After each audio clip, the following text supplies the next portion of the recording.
Welcome to International Finance, lecture number 1.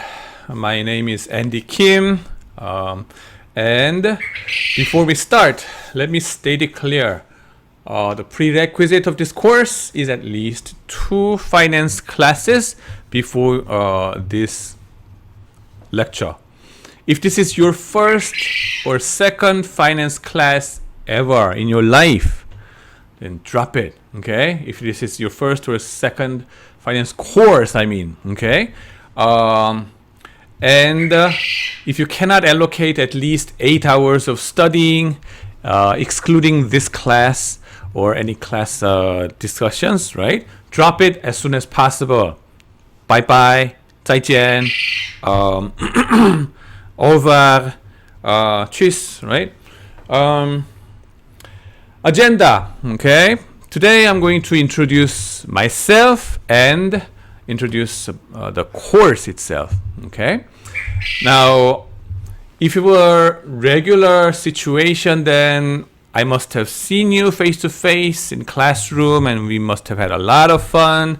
I like to interact with students, walking back and forth and then just bothering you randomly, right? But unfortunately, because of the Corona-19 virus or Wuhan virus or whatever virus you may call it, right? We cannot meet. So that's why I have to record and my lecture and then in the video, and I can't see you there, right? But it's okay. We'll get there somehow. And somehow I since last year actually I was preparing to become a YouTuber, but did not have chance to record my lecture formally. But for that purpose, I purchased this Blue Yeti microphone like this. Yes, do you see this? Yeah. And so it's time to use it finally. Also this winter I happened to purchase a big huge whiteboard, as you see behind, right? Placed it in my home. Unfortunately, my wife almost killed me because of, are you crazy? This is a small house and then you're bringing in this huge thing into this, I'm gonna kill you. But as it happened, things turned out to be useful, so I'm going to use this whiteboard from time to time when I explain anything to you. Okay? Now, introducing myself, I am Andy Kim. Korean name is 김영한 교수님. Alright? 김영한. That is so digital name. 영하나. Okay. 0101. Anyway. So, I've been teaching at SKKU since March 2015. So this is my 6th year. And then over the last 5 years, I was teaching intermediate corporate finance and behavioral finance and fintech and stuff like that. This is my first time teaching international finance, right? So I have to manage your expectation, okay? First of all, some of you must have seen me and then taken my classes before, intermediate corporate finance. Welcome everyone, right? And some of you who are first time seeing me, welcome as well. Hey, how are you? Number 2, this is my first time teaching international finance, so this will be a bit bumpy, okay? It's like a show, alright, teaching is a little bit like a show, but the first time going through is always a bit challenging. But please bear with me, I'm going to minimize those uncertainties as much as possible. Before coming to SKKU, I worked at Nanyang Technological University in Singapore since 2009 to 2014, about 5.5 years. That's MIT of Singapore, they say. Okay, best engineering school in Asia, and one of the top schools in Asia as well in global ranking charts, right? And they have business school called the Nanyang Business School. Yeah. So if any of you came from Singapore, welcome. Yeah. Anybody from NTU? Yeah, welcome. Yeah. Anybody from SMU, NUS? Yeah, great to see you guys. Anyway, so that was an interesting experience for me, right? Somebody asked me, right? When you were teaching in Singapore, did you teach in English? Of course, right? There's no other option. Can I teach in Korean language over there? Of course not. But in Singapore, what I found interesting is that everybody speaks their own broken English anyway. We call it Singlish in Singapore. We call it Konglish in Korea. Or you call it Janglish in Japan, I guess, right? So what is interesting in Singapore is that everybody speaks their own broken English and we are breaking English together. So I carry that spirit into my class. So don't try to be perfect in speaking your English, right? I'm not perfect English speaker. You're not perfect English speaker either most of the time. So let's break it together. What the heck, man? So class discussion or any emails or suggestions in this setting, right? Welcome. Okay, please do so. And before getting to Singapore, I got my PhD in finance at the University of Minnesota, 2009. Also, in 2003, I got an MBA degree in the same school. And by the way, Minnesota is the coldest place in the United States. Some of you may say, isn't it Anchorage or isn't it Alaska someplace or near the North Pole? No, I dare say no, because Minnesota is in the northwestern part, right below Canada, and the weather or climate pattern is brutal over there, right? In the winter time, it is extremely cold. In the summertime, it's extremely beautiful. Those 3 months is very beautiful. The rest of the years, it's brutally cold and just winter. Okay? Anybody from that northwestern part of the United States, welcome. Yeah. And then, so long winter time, what can a PhD student do? Nothing but study. That's why University of Minnesota is very, very strong in many disciplines. One of them is chemical engineering. Why chemical engineering? Because you can test the properties of things, materials in extreme weather conditions very cheaply. Okay? Because it's there for you. Okay? You don't have to freeze it. You don't need a freezer. The weather itself is a freezer. Okay? And hot summer, yeah, you also have hot summer, okay? So that's why chemical engineering, 3M, that kind of things, right, is there for you. Also, in Minnesota, they're strong in economics, right? Economics. I'm going to talk about this and then pick on these guys very often, so get ready for that. Economics, we call it neoclassical economists, right? Heavily dependent on mathematical proof and theorems and all these kind of things, right? Compared to economics department in other parts of the country, in the United States, let's say Harvard or any place. This Minnesota and Chicago and Carnegie Mellon, they have their unique economic discipline called, what's that? Dynamic general equilibrium kind of, studies there. Of course, I did not do that macroeconomic part of it, but I also shared their microeconomics training with heavy math disciplines, right? So that's my PhD training. And before joining the MBA program, I worked for Bank of America, Seoul branch, from 1999 to 2001, worked there as a corporate credit analyst in their GCIB or Global Corporate and Investment Banking Division. Okay. Before getting into Bank of America, I graduated from Yonsei University, majoring in business. And during my undergraduate days, I was much more focused on marketing. I was much more passionate about this kind of fun subject instead of finance or accounting, whatever.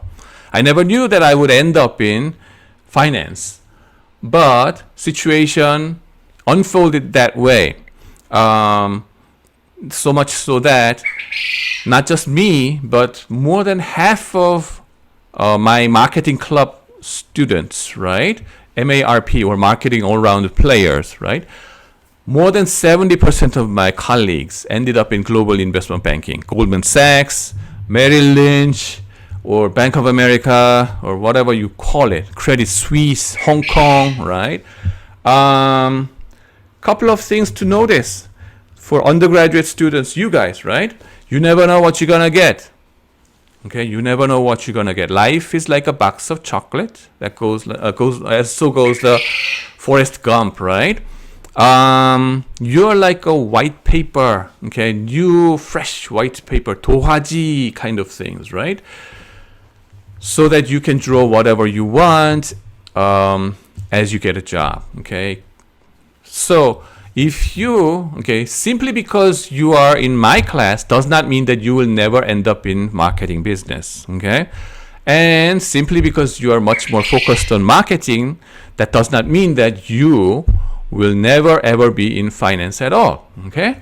So you have to be prepared to become all-round players, right? Another thing that I want to highlight in my introduction is the times that I was in the job market. They were commonly huge crisis situation in the macroeconomy. For example, in my undergraduate job market situation, 1998 and 99, that was a time of East Asian financial crisis. What is the exchange rate between the US dollar and Korean won today? It's like a 1,200 won per dollars. But in that time, it was like 2,000 Korean won per dollar or something. It shot up like crazy, spiked up like crazy. So many bankruptcies were going on. That was East Asian financial crisis. And nobody tried to hire any persons, right? So I had such a hard time getting a job, okay? I sent out my resumes to 75 different companies, but luckily I got a job at Bank of America. So I was very, very thankful. Oh my God, thank you very much. All right. That's crisis situation, right? Another is the 2008 and 9 financial crisis. This time it was global financial crisis, not just Asia level, right? Lehman Brothers, and then Bear Stearns. Those kind of investment bank was like, wow, something that would never go bankrupt in my or in anybody's expectation, but they still went bankrupt or busted, right? What's the consequence to the schools? They don't hire any fresh PhDs, or they don't hire any new professors at all, right? Californian schools or whatever, they cut down. So that was a disastrous situation in the job market again. But I sent out to 150 different universities all around the world, not just in the United States, like crazy. Fortunately, I got an offer from University of Cambridge in Britain, and by the time we tried to go there, Nanyang Technological University gave me a much better offer in terms of money and then support and then everything for the family. I have 2 daughters and then my wife. So we decided to go to Singapore, right? There I developed my research very much into behavioral finance. So that's how I became Andy Kim right now, okay? Anyway, has been a tough time, but I share your experience and I share your feeling in that way. So one thing I can tell you is at least I can be psychologically comforting you whenever you feel distressed about getting jobs or not knowing what to do. Come and talk to me, okay? I can talk to you and then comfort you a little bit. Of course, the situation that we are facing today is even worse, The coronavirus situation, right? We never know when this, disaster will go away. And this disaster is affecting not only our health, but also your job market prospect right now. But hang in there, okay? Stay healthy, stay warm, and then hold your head up high, okay? Good days will come, okay? Bad days are gone, good days will come, so wait for that, okay? Let's hope for the best, okay? And a little bit more of an introduction about me because a lot of confusion is going on, okay? Let's see. What am I talking about? I welcome your emails, right? So please email me whenever you have questions or comments or suggestions, right? But don't email it to 김영환 교수님 1 in economics department, okay? He is about 10 years older than me, and he's teaching international trade, which is quite close to what I'm teaching right now, international finance. Oh my God. He's a very nice person, is a great guy. I talk to him quite often. But we talk more often because of the wrong emails that we are getting from each other, right? So wrong email for him, I toss it to him, and then wrong email for me, he toss it to me, okay? But to you guys, I say, use my correct email address. Don't bother my senior. He's my boss, okay? My email address is ayhkim@skku.edu. Why is it AYH? Because Andy, Young, Han, Kim, right? AYH Kim. Remember this, right? And some of you may wonder, why is it Andy, not Young Han? I started with Young Han, but I realized that American people doesn't distinguish my pronunciation very much. They say like, Johan, John, Johan, or something. No. So I decided to go with my Christian name, which is Andy, okay? A-N-D-Y. That's easy, okay, to pronounce. So remember that. Please email me to ayhkim, okay? And next, let's see. Of course, your suggestions and comments welcome. Email me, please, right? If the virus situation goes away, then I will start to have some office hours. That's going to be on Tuesday, not Thursday, I'm sorry here. Okay, 9:30 to 11:30 a.m. Why Tuesday instead of Thursday? Because your class is on Tuesday anyway, so you will be in campus more likely than not. That's why. And phone number, you see it, and then email address again, right? There you go. Now, teaching assistant is there for you. Camelia Sodki. She's from Morocco, and then the wonderful PhD student. So you can talk to her, but please email me directly. I like direct communication much more. Okay. Prerequisite, right? Financial management and intermediate corporate finance are musts. Okay. If you have not taken these two courses, drop right now. Okay. If you are taking ICF concurrently, no chance. Sorry. Bye bye. Okay. Au revoir. 再见.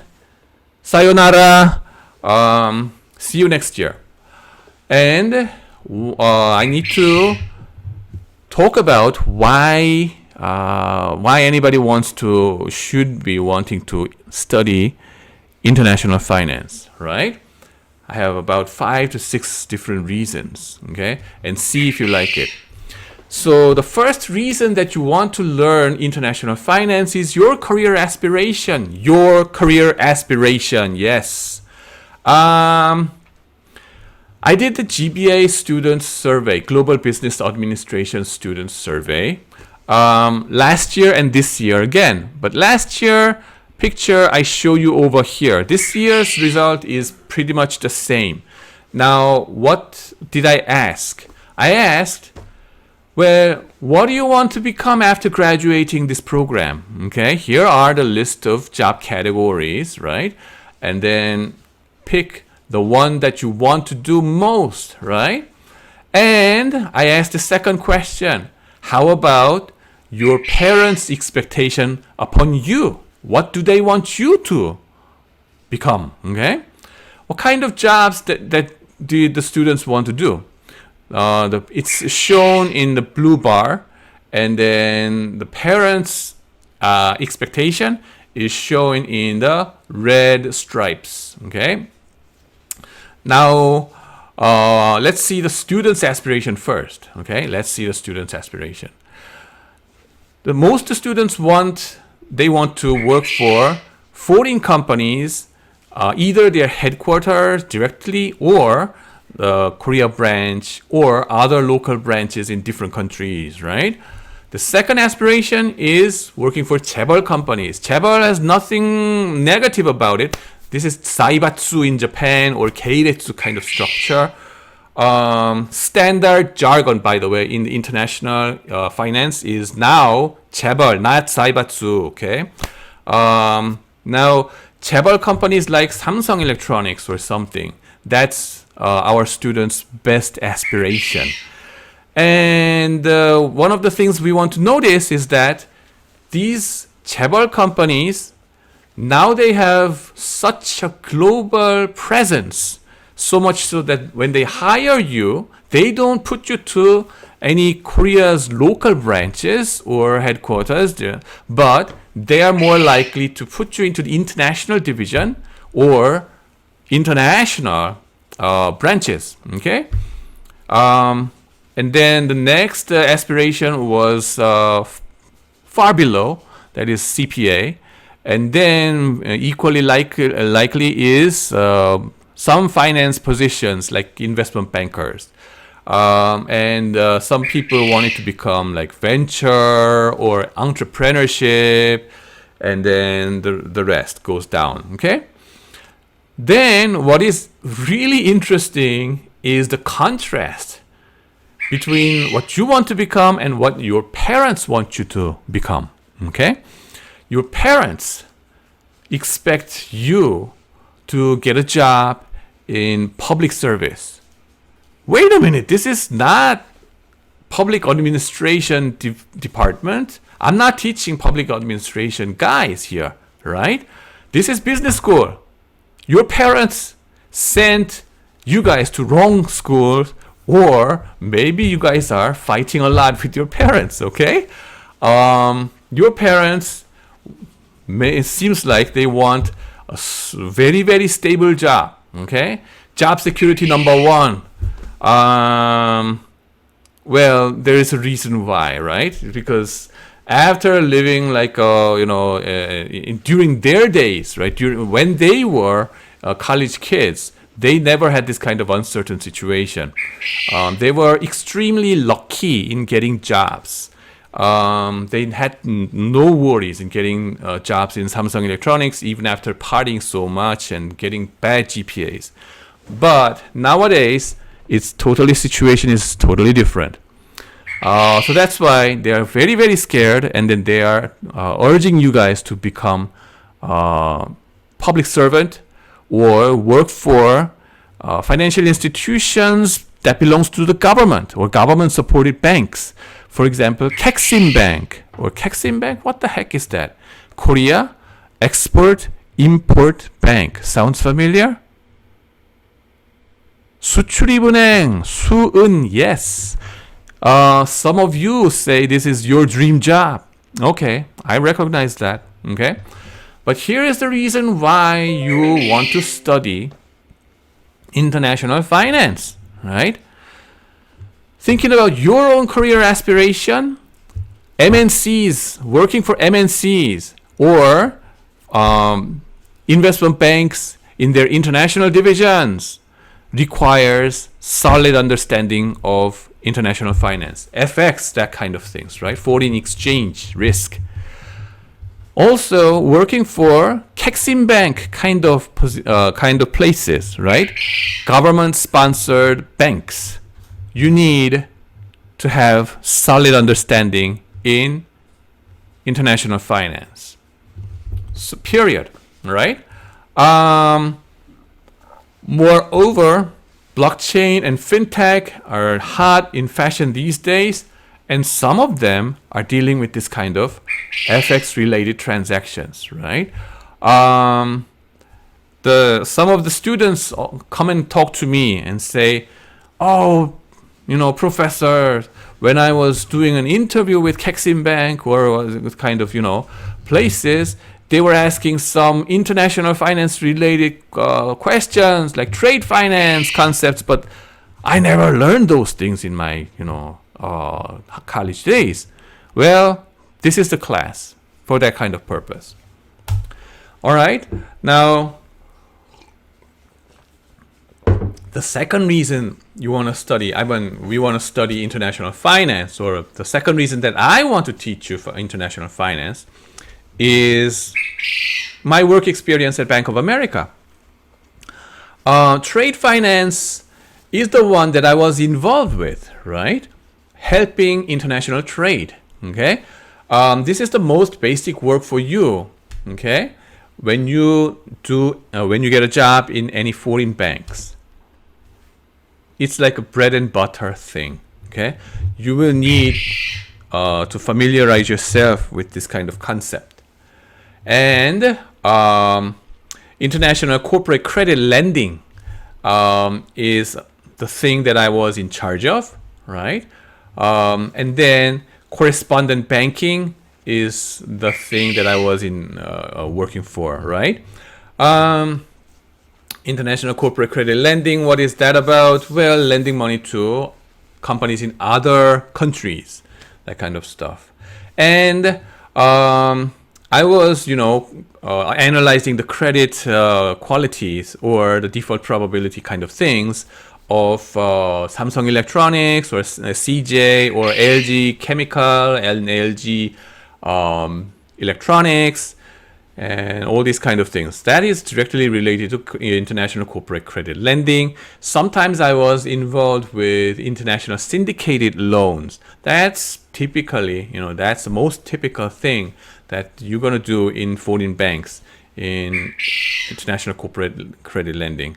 Now, the next one, core banking relations, right? Correspondent banking or core banking is like interbank relations management, right? So sometimes you have to talk to those other banks experts, right? And then also how to manage those exposures, the loan exposures or overnight exposures with this correspondent banking is a big issue. Also, international M&A is something that I was involved as well. At that point, one British institution was trying to take over Daehan Investment Trust Company, which is Hana Daetu's father figure or ancestor, right? And then, so for 3 months or 4 months, I was involved with their due diligence process. So they are all all related to what I'm going to teach this semester. Until last year, it was taught by somebody else. And I realized right now, this year, okay, I'm feeling like, well, I was teaching something that I did not, I should have taught this class long before. This is what I should have been teaching. So I hope it's going to be a fun class for both me and you, right? So let's see. And some more motivation to learn about international finance, right? What do you see over here? Okay, a picture of a guy called J.P. Morgan. Have you ever watched the movie Current War? Go ahead and watch in your free time. Okay, Netflix or whatever. Go ahead and do it. Current War. That is a movie about the battle between Thomas Edison, and Westinghouse, essentially Tesla over there, right? The battle about the light bulbs, not only light bulbs, but the electric current, right? AC/DC, right? Kind of things. Direct current or not, kind of things. There you will see a banker showing up several times. His name is J.P. Morgan. About 100 years ago, this guy, 150 years ago, J.P. Morgan was the monopolistic power in the U.S. finance, right? So much so that he was able to direct any manufacturing companies or railroad companies and say, Company A, you merge with Company B. Go ahead and do it. And Company C and Company D, I arrange a marriage for you. That kind of things happen. Okay.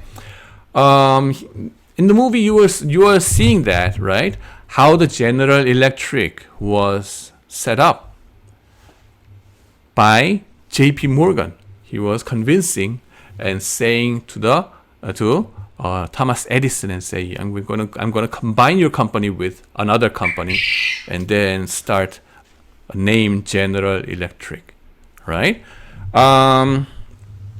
Likewise, the big bank, okay, it was a financial superpower, was there, and then the figure you see over here in the picture is the picture during 1907, huge financial crisis or Great Depression in that time. Not the Great Depression in 1929, but a depression at that point. He was waving his staff like that with his hat over there.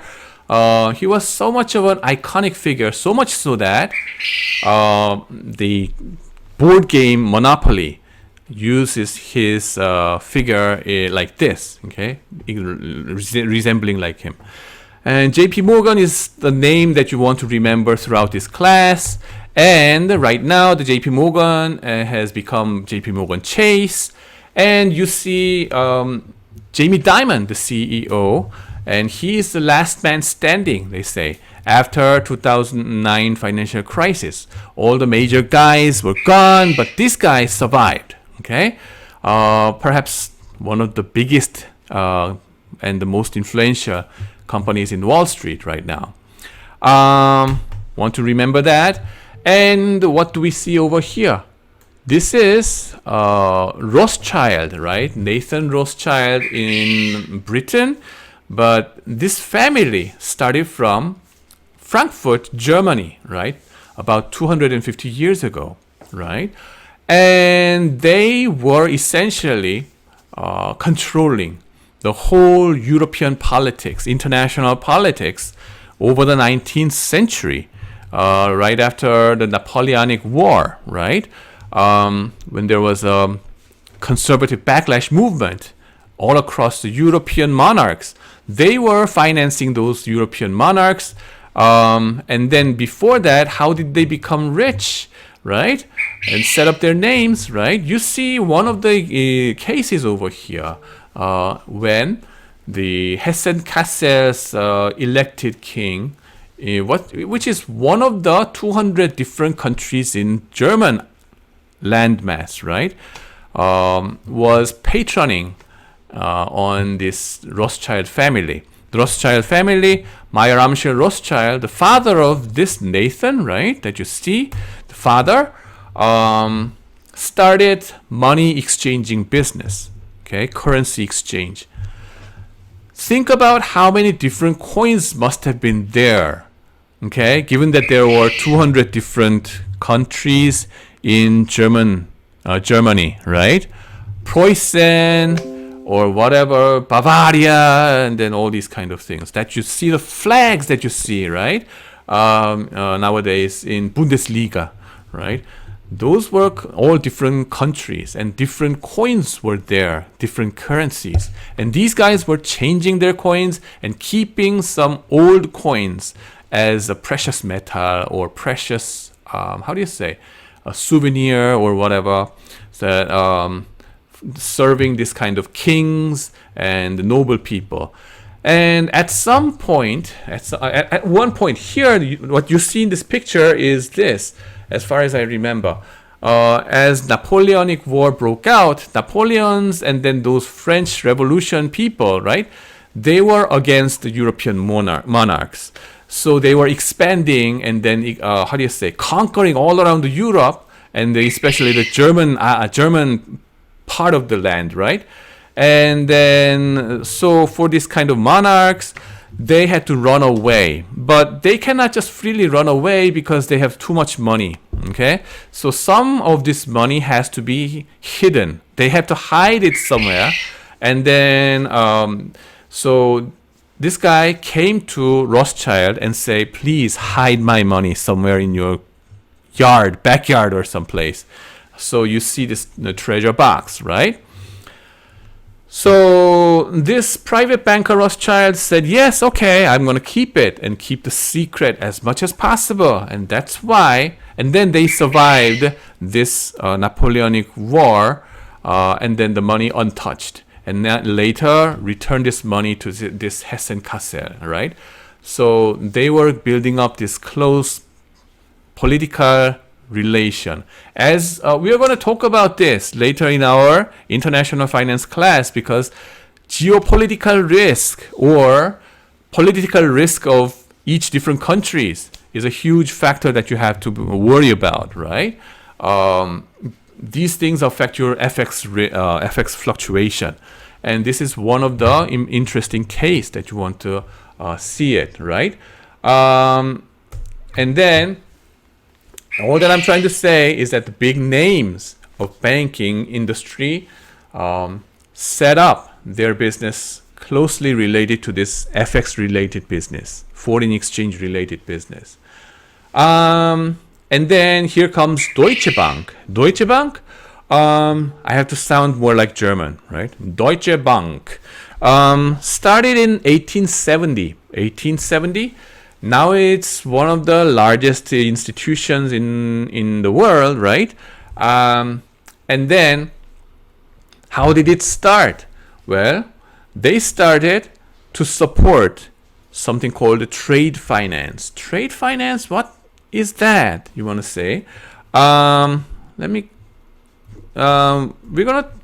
Let's see. Over here, the picture over here. Trade finance is this kind of concept. Let's say, for example, in 200 years ago, let's say there was Benz, Daimler-Benz. You know, German land, right? 200 years ago or nowadays, right? They have been famous for their very, how do you say, solid gadgets or cool engineering products, right? Technological innovation, and then they were dominating in this product market. So the people wanted to buy and sell this kind of things, and then they wanted to export their good products offshores, right? Let's say they wanted to sell it to America, okay? So you are the exporter, and then across the Atlantic Ocean, there must be an importer, okay? The trouble is, 200 years ago, how can you trust the importer over there across the Atlantic Ocean will pay you the money without any errors or mistakes or any deceits or fraud, right? How can you trust them? So much so that you send your motor, Benz motor, and then ship it, okay, all across. Standing from the other side of the Atlantic Ocean, the guy would say, how can I trust the guy over there in the Germany, right? He will be really exporting the cars that he's promising. Okay? There is a trust issue. Okay? Somebody has to guarantee that, right? The transaction. Moreover, the sending those cars takes about 3 months or 2 months, right? So we need some middleman, finance guy, who can guarantee and say, oh, you know, they can talk to each other from one country to different countries, and they need to have some international branch network, right? The trouble with the German people in 200 years ago was that they did not have significant international banks at that point. So they had to ask British bankers or Jewish bankers who are located in different continents and different countries to work for their trade finance things, right? Letters of credit or bankers' acceptance, that kind of things. They always had to ask their neighboring countries' banks, right? Instead of their own banks. Why? Because the Germany was split into 200 different countries, right? So Deutsche Bank is the one that say, we need our own nation's bank, right? That can do this kind of trade finance with low transaction cost, okay? So that is the starting point of Deutsche Bank. And that has direct implication for international finance. Oh, trade finance is the origin of Deutsche Bank. And here comes Warburg family, one of the most famous Jewish banking family in Europe. And their business was not far away from that trade finance, right? Supporting all these tradings across different countries. And then what you see over here on your far right-hand side is Sigmund Warburg, and he was a very famous figure after Second World War, and then he was very active banker, or merchant banker and investment banker in London. Okay, they moved to London because of Nazi Germany's, pogrom kind of things, right? Pogrom things. Now, what you see on the left-hand side, down under, is a guy called Paul Warburg. Paul Warburg is one family member in Warburg, of course. And in 1913, he gave the very important idea to the United States and he said, you guys need a central bank. And then his idea was really the blueprint for what we now call it as Federal Reserve Bank or Federal Reserve System in the United States. So they were very, key members of global finance. And their business started with this kind of trade finance like 300 years ago or 200 years ago, okay? And talking about big banks, we should talk about Goldman Sachs, right? Right. What you see on your left-hand side is today's Goldman CEO, okay? His hobby is doing EDM, right? DJing. I wish to do that, right? At some point. I already purchased a machine, launchpad kind of things, but I never had a time to practice that. But he had it, so he's enjoying it over there. Anyway, what I'm trying to say is that Goldman Sachs, the biggest or the most influential Wall Street firm, okay, by far. And then these guys started their business as a merchant bankers, right? Merchant bankers issuing bonds and stocks, and then especially issuing what? Commercial papers for the companies, right? A lot of the part had to do with international finance, right? So to understand their business, you need solid understanding of international finance, okay? Foreign exchange and managing currency risk have been one of the core functions in banking, right? Because many of the big names in banking industry started their business by exchanging coins of different countries to support cross-border transactions of the kings and governments. Of course, sometimes the banker's job is to support or finance wars or some international explorations, right, of the government, and international exploration of the corporations and high net worth individuals. Nowadays, everybody. So, international finance is important. Yeah, here we see US dollar relative to Korean won. Right now, it's about 12.18 won per US dollar, which is fluctuating and then going up and up and up. Why is that so? Because we have such a huge uncertainty unfolding because of the coronavirus, right? Some of you may say, well, coronavirus, isn't it a global phenomena so that it's going to be a pandemic all across the globe? Maybe. I hope not. Maybe. But even in that case, some countries are hit less and some countries are hit more. So Korea is obviously getting hit a lot more than the United States. So that's why the currency the value of the US dollar is shooting up like crazy, or value of Korean won is going down like crazy. Anyway, trade finance, I explained this. And then the most basic function you would do in foreign banking is trade finance. We're going to cover that one. Also in your Kexim Bank, right? If you go to 수출입은행, right? You will have to face this kind of things, right? And then international divisions of Korean banks and international divisions of what? Samsung Electronics or whatever MNCs of Korea or your own country's MNCs. As long as you go to international finance division, you will have to deal with trade finance anyway.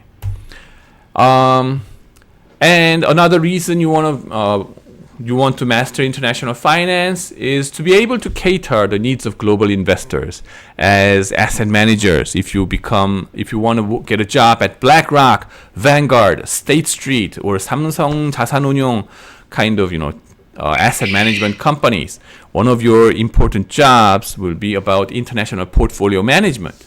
Okay. Of course, you remember we went to BlackRock's Singapore division, right? Singapore branch, and we talked to 원신보 이사님, right? 10 of my GBA students went there together as a field trip, right? We had such a great discussion, and then they were looking over all Asian companies, right? In that sense, you need to have a solid understanding in international finance. That was more about traditional finance perspective or investment perspective of why we need to study international finance. Now, let me put your attention to corporate finance side and say why we need to study international finance. In corporate finance, we try to address three key questions that the CEOs and CFOs have to solve. What were those three important questions for the CFOs? That's, first of all, capital budgeting. Let me use my whiteboard over here. Okay.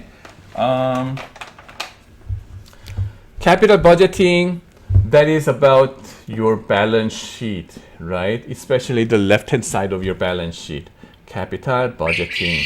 It's about the asset side of your business. Let's say, how you want to invest and maximize the shareholder value. The investment rule, what was that? Positive NPV rule. You remember that? Net present value has to be positive. Otherwise, don't go there, right? That's a capital budgeting decision. Assuming that you have some enough of money somehow, where will you invest? Okay. One of the important investment decision is about international mergers and acquisition. What you see in the picture is what just happened end of last year. German company Delivery Hero announced that they're going to acquire 배달의 민족, which is another the biggest delivery company in Korea, right? 우아한 형제들, right? 우아한 형제들, right? And you see it's like 우아한 형제들, right? 김봉진 대표, is that the one, right? Right. So every now and then, okay, you're gonna see this kind of international mergers and acquisitions. So if you are working as working for Korean government, the regulators, would you approve this deal or not will be an important question. Okay. Some people are welcoming it. Yeah, that's a great decision to sell 배달의 민족 and then off to the Delivery Hero. Some people say, oh my God, that's biggest company in delivery in Korea. And if we sell it over to, German companies, how about national interest or the employment or the job securities of the labor forces over there? People start to argue about it. Okay, depending on the nature of the industry. Okay, this kind of discussion may get much more serious. For example, some industries like nuclear power generation kind of things. No countries allow, right? Yeah, foreign countries companies to take over their own nuclear power generator kind of things, right? How much is it related to national interest, right? Will be a big issue. And political risk is a big thing. In that sense, for capital budgeting purpose, you need a solid understanding of international finance. How about capital structure decision? The second question in corporate finance, right? Capital structure decision. That is about how to raise your capital, how to finance your deals. Would you go for debt market or would you go for equity market? Okay, how would you structure your finance, right? Capital structure decision. So for example, good. Shall we borrow money from syndication loan all across international banks? That's one thing you can do. Or shall we go for bond market and issue syndicated bonds? Okay. Sometimes it could be floating rate notes, FRNs, that you'd issue. Sometimes it could be fixed rate. What kind of structure would you like to impose over there, right? The second option is what? Equity market, right? Shall we issue stocks in foreign countries for this deal or whatever, okay? That's going to be an interesting subject to talk about, right? Korean companies sometimes go to Singapore and issue stocks over there. Why not Korean stock market? Sometimes Samsung Electronics, they go to New York Stock Exchange and issue ADRs, okay, American Depository Receipt, raise capital in the US instead of Korea. Why? Okay, we're going to address that kind of questions. Sometimes they go to Europe and issue GDR, Global Depository Receipt, all these kind of things. And now, 10 of my students in GBA visited Singapore Stock Exchange last year. And we met those experts over there. Nowadays, we know that those exchange guys, stock exchange guys, are competing against each other, competing against other stock exchanges. As it turns out, the stock exchanges are companies that own their own, okay? And they are competing to invite more corporations to come and issue their stocks in their countries, okay? and make some money out of it. Okay, we're going to talk about that kind of things in our class.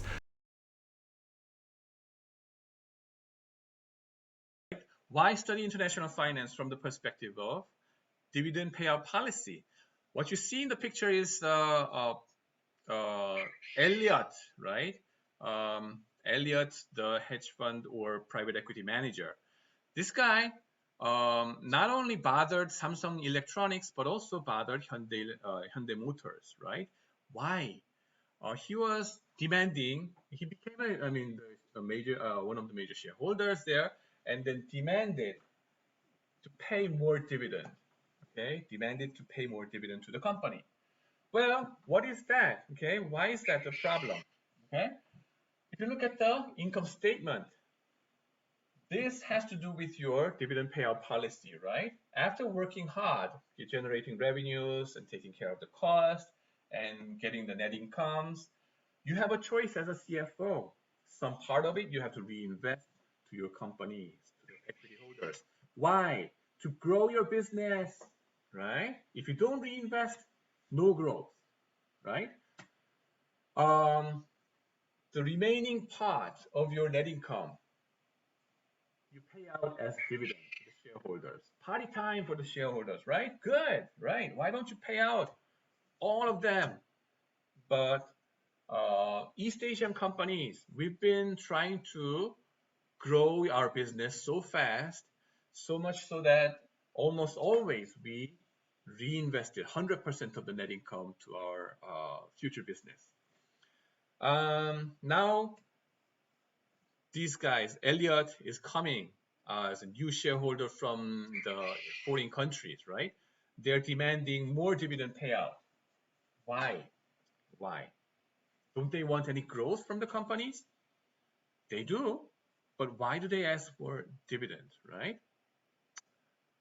There may be something going on. There may be something going on. What based on what is supposedly your reinvestment? Is it really reinvested to the right project? Is a question.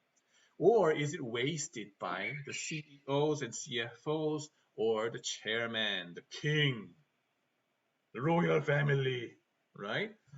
For example, they may be wasting their money for their own private purposes in the name of corporate reinvestment, buying extra expensive cars like Rolls-Royce or private jets, right? Fancy stuff for their own benefit. Okay, so if that is going to happen, stop that and then pay it as dividend. That's this guy's voice. Okay, and the thing is, as you widen your scope of shareholder base from domestic shareholders to international shareholders, you're going to have more and more of this kind of changes happening in your shareholders' voices. Okay. Then the next thing I want to talk about is global cash management, which is a hot topic in commercial banking, right? What is this about? Well, these days, the domestic or Korean corporations are big enough, so much so that CJ or LG or SK, they have international subsidiaries all around the world: US, UK, Japan, Europe, Africa, Australia, right? The thing is, their own subsidiary in Australia have their cash excess sometimes in Australian dollars, and then they owe some amount to US subsidiaries somehow, and the US subsidiaries owe some certain amount to Japanese subsidiaries sometimes. And they may have to do some transactions like repaying and then lending monies across their own subsidiaries temporarily. The thing is, sending these money into these different currencies involve the commitment of the bankers, right? And they have to pay fees. Is there any way to reduce this kind of fees, transaction cost, right? That's what this is about. And then perhaps the last reason that I say to international or exchange students why you should learn international finance over here is to better understand Korean companies in perfect ways, I guess. The companies in Korea, China, and Japan, they are so much export oriented. For example, Samsung Electronics, more than 85% of their sales come from overseas, right? What's their cash cow? Their cash cow is their chips, memory chips that you see in your screen, okay? That goes into the computer, right? If you open up your computer, you're going to see a lot of these. And those chips inside iPhones or whatever, okay? This is not Samsung, but they're using Samsung's chips. And this is where they make money. But the thing is, no matter how good a profit they generate from this chip business, if they screw up the FX risk management, they're gone, okay? So they have to be careful about it. And then this is the way to better understand Korean companies, right? So here we study the determinants of the price of domestic currency in terms of foreign currency, the exchange rate. It shows how currency markets reflect and shape the environment within which corporate wealth maximizing decisions are made. The course is designed for upper division undergraduate students who have good understanding of basic economics, corporate finance, and asset valuation. Now, textbook is by Professor Chol-soo. Wow, Korean guy. Okay, Korean name. Indeed, he's working at Georgia Tech, right? One of the top engineering schools in the whole world. And he's one of the top finance researchers in the world, right? That has Korean last names, right? Worldly renowned guys, and he has been he was educated in Korea, and he has great relationship with multinational corporations in Samsung or LG and all these kind of places. So he is one of, best suiting guy to write this kind of textbook, right? So we are proud to use it, and he's written also by his close friend, I guess, Bruce Resnick, and the version of this textbook will be 8th edition, yes. And very tentative and ambitious class schedule looks like this. So next week, we are going to learn about globalization and the MNCs and international monetary system. We are going to brush up our memories about macroeconomics basics, right? And we're going to learn about balance of payment the next week, and then market for foreign exchange the following week. And then we're going to study international parity relationships, which is one of the favorite or frequently asked questions of CFA exams. And then futures and options in FX market will be studied afterwards. And then we're going to take midterm exam. Afterwards, we're going to have national holiday. Don't come to class, right? This is Children's Day, but you are treated as children, okay? International banking and money market and international bond market, we will study that part afterwards. And international equity market will be covered after that. And then we're going to study interest rate and currency swaps.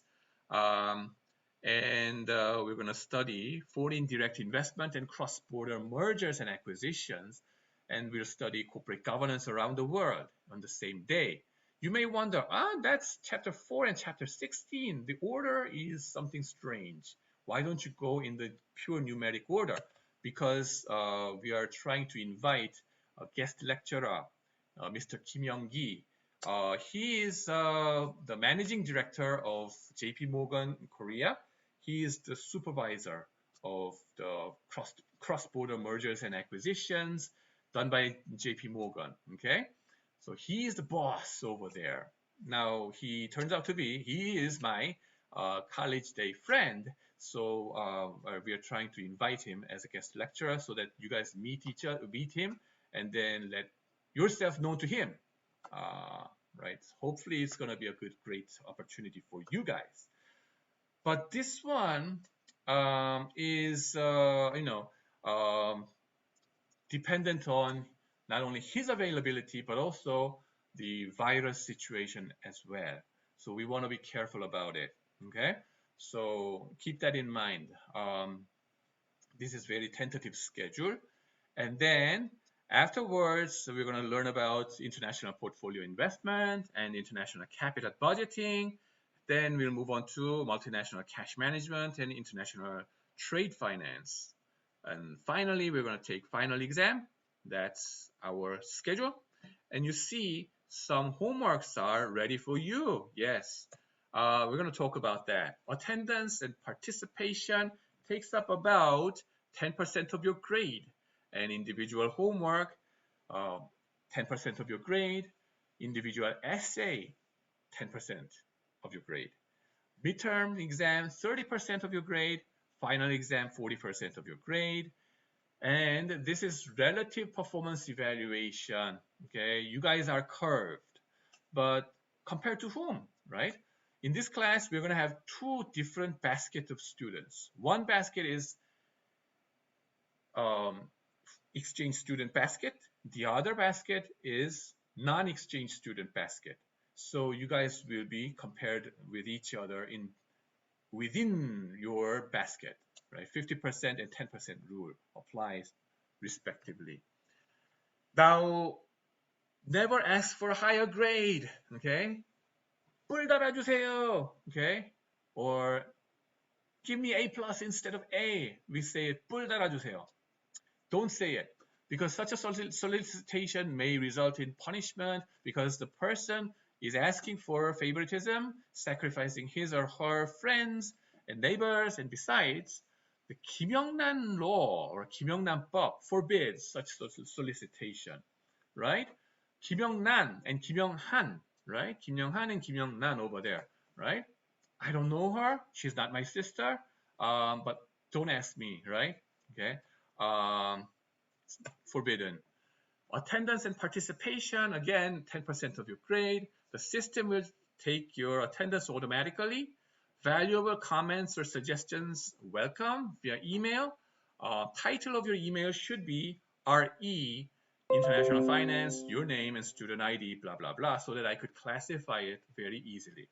If you can do offline classroom discussions, I will assign some participation grade for you as well. Now, there will be a handful of problem sets to solve, right? Due in 1 week after the day of my distribution and submitted via iCampus system. And selected book chapters problems will be there. And the purpose is to help you to better understand the concept and prepare for the exams. And the midterm exam, 30% of your grade. Restricted open book exams. What is that? You're allowed to bring only one piece of A4 sized paper back and forth. You can write down your formulas and notes. No communication devices are allowed during the exam time. For example, this guy, I don't want you to use it during your exam time. Kato, what's the answer to question number 12? A. No. So your communication machines, everything goes into your backpack, and the backpack will be in front of the classroom, okay, not in your desk. If you miss the midterm exam, you will get 0 point. Unless it is an absolutely urgent family problem or your health problem, you should show up and take it. In case of family emergency, please provide any written evidence. In case of health issue, get a medical certificate and show me as evidence until the following class. Only then I can let you load onto the final exam. Load onto final exam, which means 70% of your grade depends on your final exam. Holy cow. No makeup exam for midterm, for anybody. Final exam, 40% of your grade. Again, restricted open book exam, Singaporean style. And individual essay, 10% of your grade. It's about a global bank. Essay about a global bank. I want you to familiarize yourself with these big names, right? That's why. How does it help you? Well, it may help you in your interview setting later on. The better you understand their culture, the better you are in those interviews, right? Job interviews. Less than or equal to 4 pages long, okay? A4 sized, 12 font and double spaced, and type it in a Word file, not in Hangul word. No. Okay? A Word file, I want you to familiarize with this one. And then pictures and tables should be in the appendix. No more than 4 of them in total. Submit any Excel file or PPT if you have, okay? And then submit it. All those via email, okay? Please. Not hard copy. No, the virus situation I'll be still afraid of, you know. And then individual essays. Pick any of the global banks in the table in the appendix. Read a book recommended or Google search their website for their history, okay? No need to read the book from cover to cover, but I encourage you to read it. Your essay should include the following elements. Who was the founder? Family, network, social network, very important. What is the most interesting event or part in its history? Why? Okay. How did the bank achieve its significant presence in the international market? Key success factor, what was that? Okay. In your Excel file, list up their current board members and CEOs with their career background.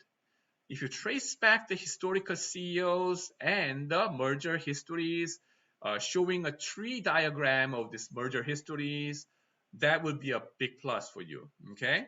And the CEOs, when was his reign? From what year to what year? And what was his predecessor? Who was his predecessor and predecessor's predecessor going back, right? That would be great. The list of banks that you may be interested in, here is my suggestion.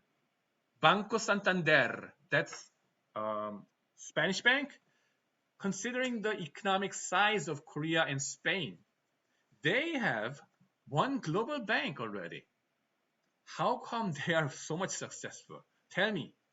Bank of America and Citibank, Deutsche Bank, and Goldman Sachs, and HSBC, JP Morgan or JP Morgan Chase, Rothschild, and Warburg, okay?